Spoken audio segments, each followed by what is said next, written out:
everybody. As I promised last night, got my sister here, Miss Faith. Hello. We're also recording for her YouTube channel. Hi, everybody. Hi. The Unique Amazing Stripes is the YouTube channel. Okay, so go check her out. We both have Ehlers Danlos Syndrome, hypermobility type. One of the things with my MS, sometimes I slur my words, so I apologize. I have the diagnostic criteria. This is the official diagnostic criteria, official diagnosis. Here, I'll let you guys see too. So, we're going to be going off of this and the Ehlers Danlos Society website for the Brighton scale, and just talking about the comorbidities that some of them we both have, but then others that only one of us has. So, and we're actually both the first person in our family to be diagnosed with EDS. Neither of our parents have any hypermobility at all. Like, not even close. And I looked it up. If you're first in the family to be diagnosed, it's called a de novo mutation. So I guess we both have a de novo mutation. So same genetics. We both have the same dad, same mom, and yet we both are affected differently. I was told that some of the reasons I'm affected as much as I am is because I also had leukemia as a young child. So while my bones and everything was still developing, I was going through chemo, which kind of stunted some of my growth. But some of it's just everyone's experience with Ehlers Danlos Syndrome is completely different. So, Faith, would you like to tell us a little bit about EDS? I wrote down some stuff from the Ehlers Danlos site. So, there are 13 types of EDS, and we have the hypermobility, which is the most common, and it's the only one that there's not a genetic, they don't know what gene causes it. The others, they have pinpointed the genes. Move here. There we go. Thanks. Now we're both in the view. So there's some different, because EDS is, affect your collagen, it affects many different systems of your body.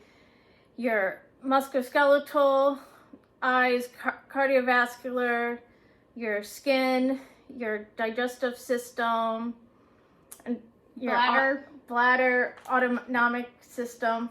Pretty much collagen is building blocks for your entire body, and there's different types of collagen, and each type of EDS affects one particular type of collagen the heaviest, but most types of collagen are affected. An interesting fact, you think of collagen more in our joint system, but when I was taking my nutrition classes and they're going through the different systems, and that they actually didn't talk about, they talked about collagen more in the cardiovascular system.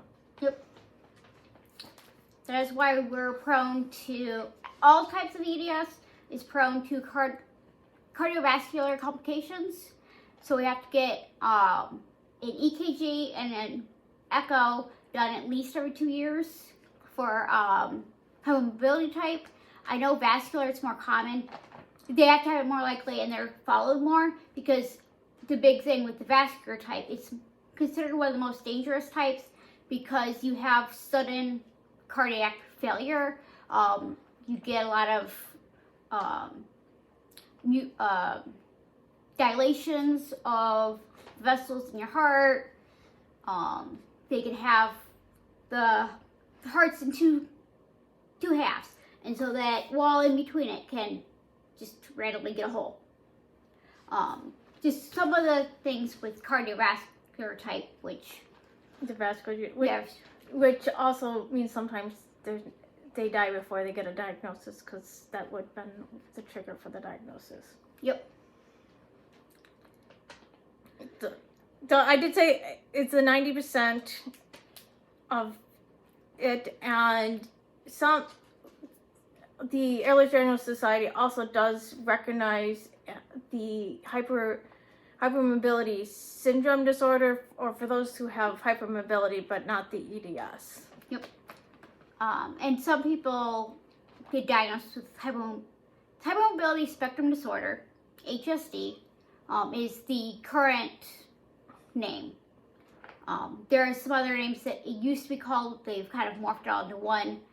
You can get diagnosed with that and not have enough points on the criteria to be diagnosed with EDS, but then later on, you get complications and then get diagnosed with EDS. So, do you want to go through the Brighton scale? Okay, that sounds good.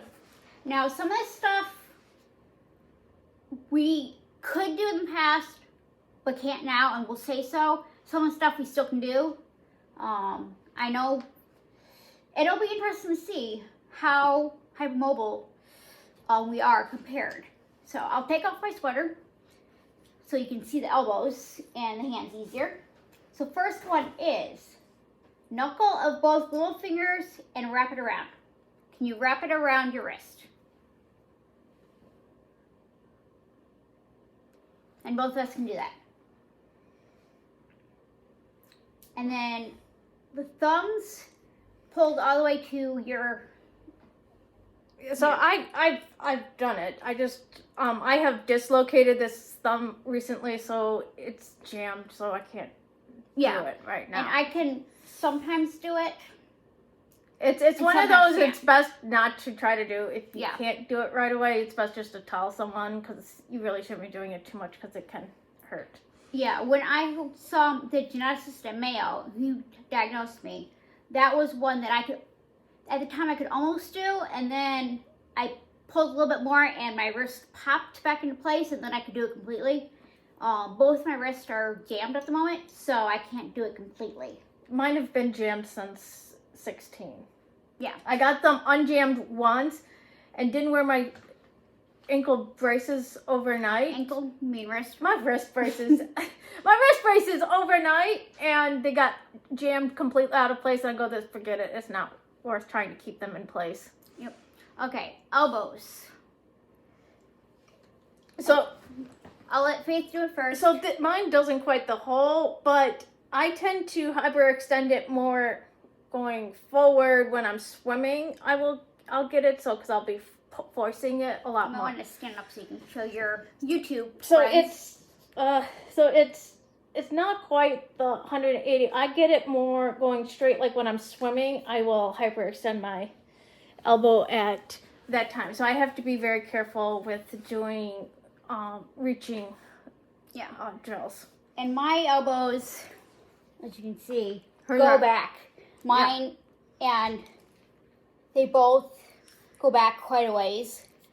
So that's one place that we differentiate. I do both ways. Pretty much every morning, my elbow is dislocated, and all I do is stretch, and it pops right back in. That's how flexible it is. Knees. So I know I hyperextend these. I'll have to probably move my, so you guys can see. Yeah. I'll hold this. So mine hyperextend back. Okay. I don't know if you can see it as well there. Not as well. But that was one thing my physical therapist said.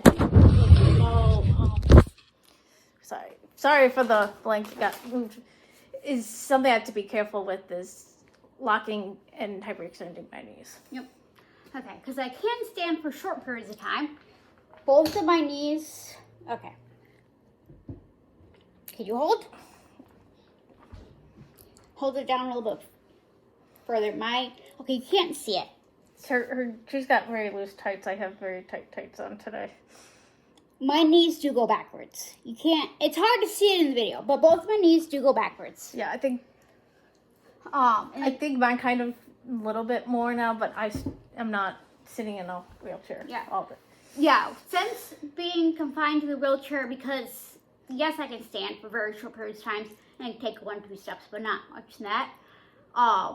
My knees do, unless I'm putting pressure on them, they do not straighten. Like, I can't have my knees completely straight, so I have to have a pillow underneath my knees when I sleep.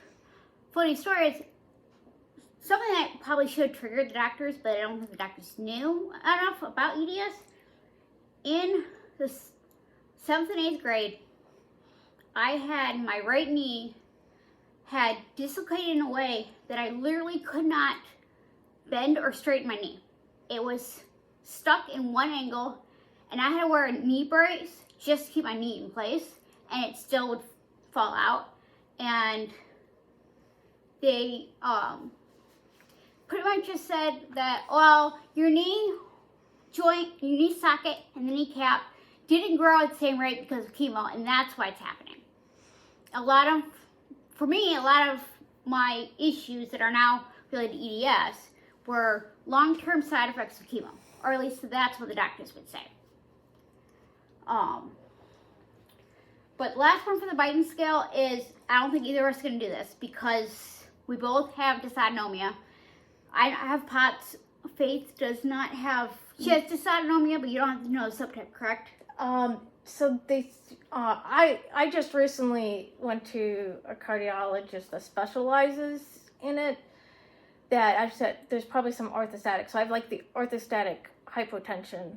So I've changed in position. I've probably had it at some point for most of my life. I remember having issues after, like, where there was a time I had the flu and I was fine, never threw up only if I stood up, and had trouble with adjusting. So yeah, and I have POTS, neurocardiogenic syncope, and autonomic neuropathy. At least that's the three that my the Dr. Grubb, who is, a lot of people will know who Dr. Grubb is. He's one of the top dysautonomia specialists in the world, and I happened to get into him because my POTS was far from managed. But POTS is postural orthostatic tachycardia syndrome. It's a subtype.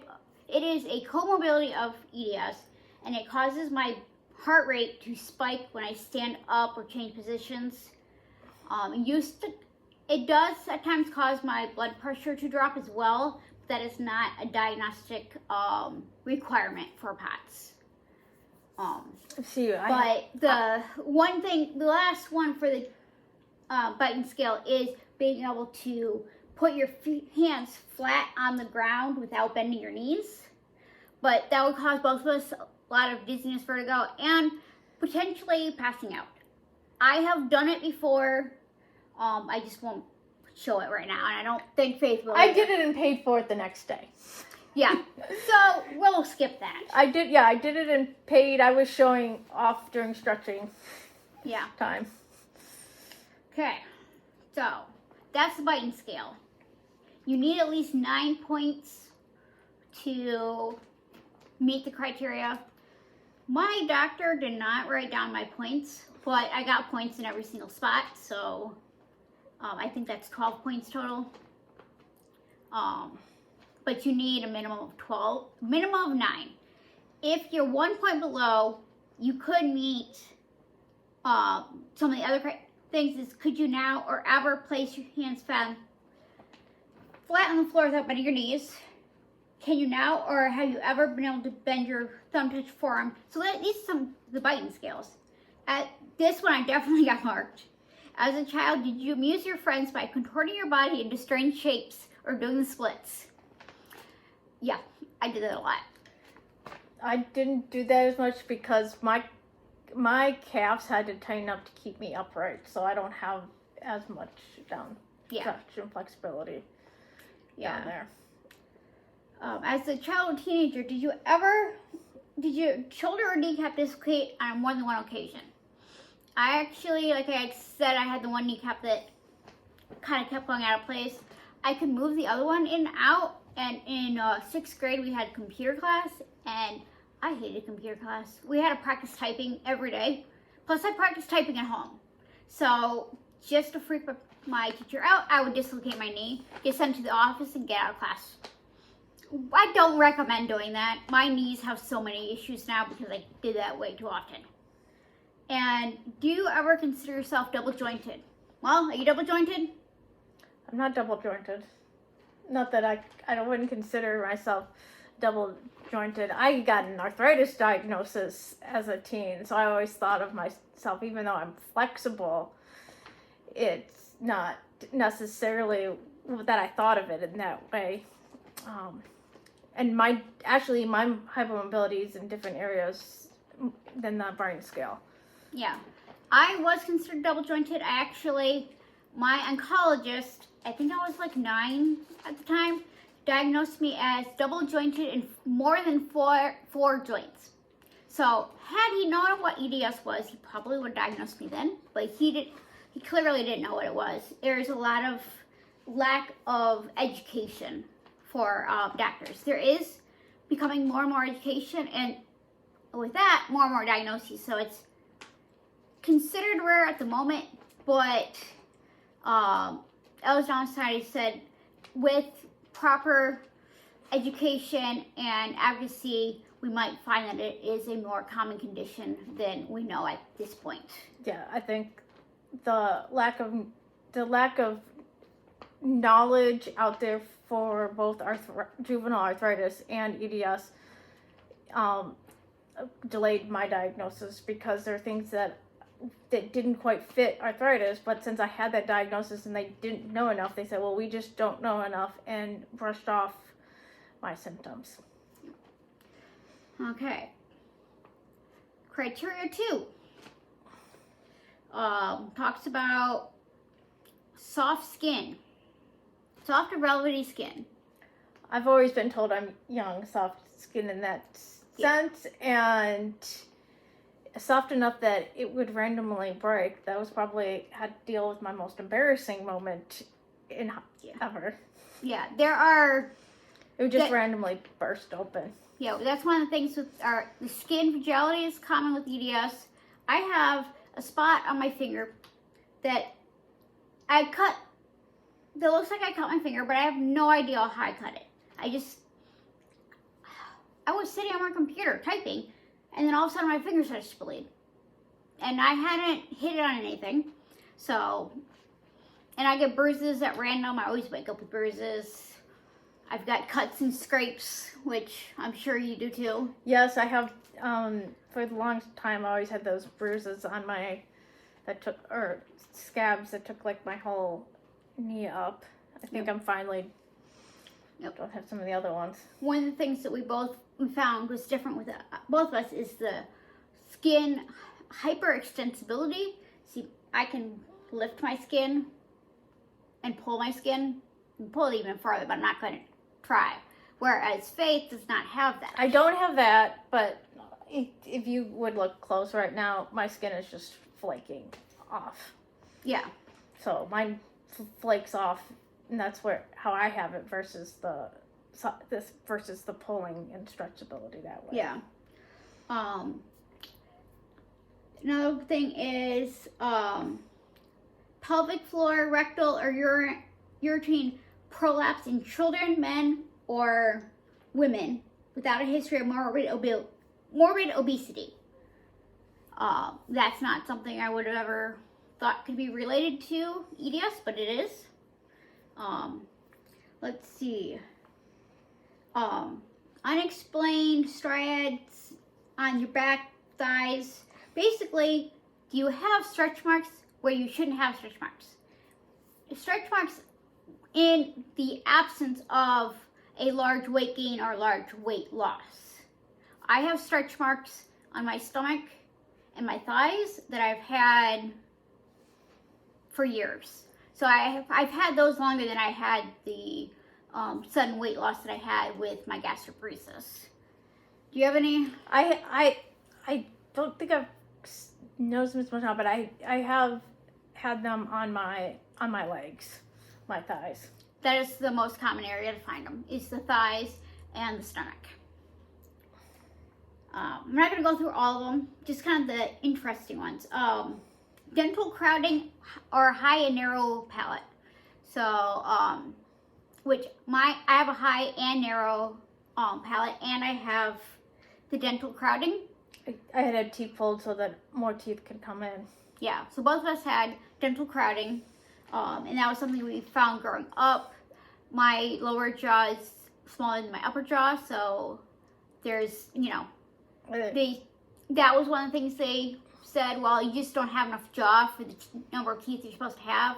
So I've had, and in the last 3 years, I've had multiple teeth pulled because of having not poor dental hygiene. I have great hygiene, but EDS, you are prone to having poor dental health. A lot of needing crowns early in life, having cavities when you are following all the hygiene rules, teeth falling out. Well, there's also the higher chance of GERD, and with the nausea from both the dysautonomia and your gastroparesis causes you to get acid in your mouth, which isn't good for your teeth. I've had GERD. That was one of my first GI diagnoses, and I was diagnosed with GERD in college. And so yes, that is one thing. I did learn from the dentist when I first started getting sick again, when I started getting sick with gastroparesis. They never told me this when I had a Crohn's flare and I was throwing up all the time, but when I went to a different dentist, and the dentist had told me, do not brush your teeth within an hour of throwing up. You can rinse it out with water or with mouthwash, but do not brush your teeth. It'll brush the acid into your teeth. Luckily, I already knew not to do that because we had been told that when I was a child going through chemo. But that's something some people don't know, so I'm just throwing it out there. What else can we think of that might be... Oh, one of the things that I found, my fingers, the same size as my palm. They're not supposed to be the same size as your palm. So the term that my dentist used was, I have spider fingers. I have the same, but my palms are smaller, so my fingers are smaller than her because they're well, it's a ratio thing. Yeah. So both of us have that. And that is just one of the things with EDS. You can have longer fingers. Piano fingers. But I don't play piano. She does. A little bit. I did play piano. Actually, interesting and flute, I had the flexibility. I shouldn't have been able to because of my hand size, which small hands and feet is also common, that I shouldn't have been able to play an inline, and I actually found it more comfortable than in offset. Yep. For flute. Arm span to height ratio. If your arms are longer than your height, that can get you another point. Mine were the exact same, so I didn't get a point there, but it was close. I don't know if you've ever measured, but I got measured at the dentist today. yeah. It's one of those things I was like, really? Like, my arms aren't that long. Yeah, they're long. It's very common to have musculoskeletal pain. So the growing pains that we both had growing up that were told, oh, it's just growing pains. It was not growing pains. And it's not like mild pain that we could like brush off or take like one Tylenol and get over. I know with my pain, when I had the growing pains, like I would just sit and read or sit by the TV because getting up and moving was painful. I skipped one of the periods. I did not have my last growth spurt, actually. I did get a little bit after grad school, but no, I missed the teen growth spurt. Yep. And the one thing that I did that Faith did not with the diagnostic process, I saw a geneticist.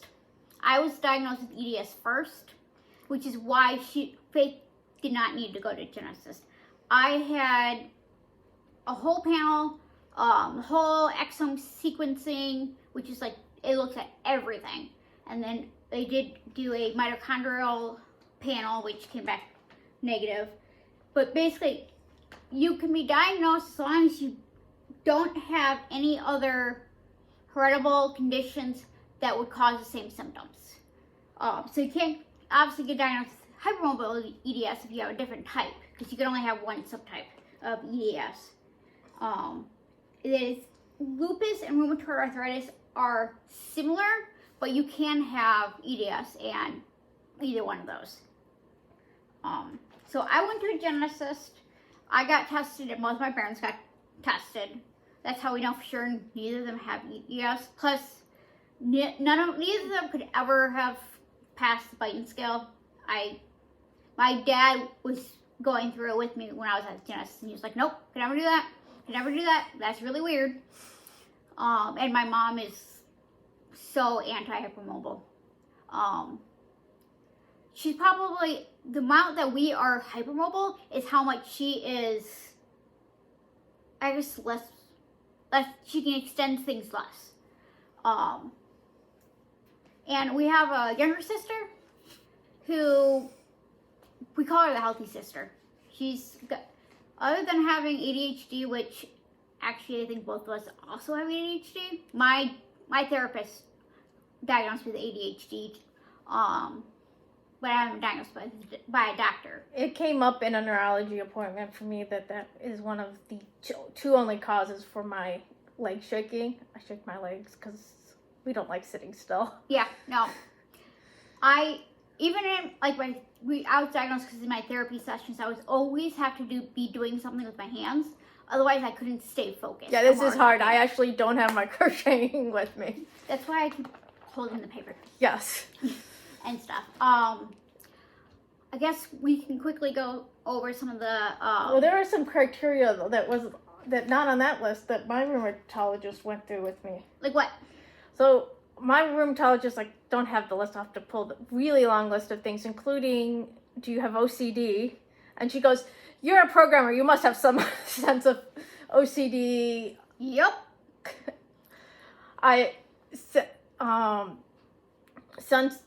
Okay, there was sensitivity. My one rheumatologist went up my back. There's a more sensitive to pain in general questions. My current rheumatologist though doesn't do it, just has me do this. And she goes, "Yep." She's like, "I've never seen you're both of them that's the most hypermobile I've ever seen anybody's hands." Okay, put your hand out. I can't keep. She's a little more hypermobile with her hands, with her fingers than I am. I can make them go further, but this, just relaxing my hand, that's how far. Mine go almost flat. Hers, they don't go flat. Hers do not go flat. They're either curved or. So that's another way that we differ. Yeah, I'm just trying. I think we. Because I actually got referred to the rheumatologist that diagnosed me. I got first diagnosed with the hypermobility syndrome and said I was missing, that I would probably get the EDS diagnosis if I had one other family member. So that actually is on here is, if you don't meet the criteria, if you're 1 point under, if you have a positive family history of one or more first-degree relatives independently meet the current criteria for hEDS. So first-degree relative is sibling, parent, and children. Neither. So yeah, I had diagnosed, and then I had moved, so I had a new rheumatologist. So I think I need to get re-diagnosed. And actually, my Brighton scale went up at that time, and I was actually having issues with numbness and swelling, which is more related to. So that's when I got my hypotension diagnosis, and the dysautonomia came later. I wish I should have brought the whole list, but it says things like certain things you're sensitive to. So yeah, there was anxiety. Having anxiety is another one, because the doctor that's over, because I go to a PA, but he just the PA, because it takes 2 hours just for him to come in when you have an appointment, and who has 2 hours to wait in the doctor's office? Yeah. If you don't have to. He said basically part of the reason for that is our autonomic systems are overactive, so we feel everything 15% more than the normal person. Yeah. So yeah, I can't remember. I do remember that, and asking a lot of questions more on the different different things, fatigue. Yes, fatigue is very common. The other thing is dystonia, or the twitching of muscles. Yep. I don't know if you have that. I have that. I have that, but they've been so far. My they call it spasticity. I said that wrong. But it's a term with MS where your muscles spasm. They're basically, for me, I have like microspasms. So if you were to put your hand over my arm or my leg, you could feel you could feel it spasming, but it doesn't look like it's spasming. Like if I pull them out, they look fine. My hands sometimes tremor, but my other muscles don't. About a year and a half ago, I had spasms bad enough that my shoulder would go like this, and that's as far as I could go. And when you're using a wheelchair, you need full mobility of your arms. So that was very difficult, and they put me on an extra muscle relaxers to try to calm down the spasms. After a while, that helped, but we don't know what caused it to prevent it. I'm probably gonna have to put this into a couple different parts because it is a longer video. Yeah, but that's okay. Yeah, I was gonna say because there are different types of the spasticity, and it is common. So anything? Well, I was just gonna. The big main difference we can see is the comorbidities that we have with EDS. So I mainly have the dysautonomia, and I have this. I know I have the dysautonomia and the low blood pressure. Yep. Yeah. Some of my other ones I know I've had issues with my iron and my B12, which I think are related to the dysautonomia or the hypermobility. I think your biggest one is your chronic migraines. Oh, I have very, very well caused by instability in your neck or your spine. I do have chronic migraines, and at once I fell off a bike and they wouldn't even check x-ray or whatever in my neck.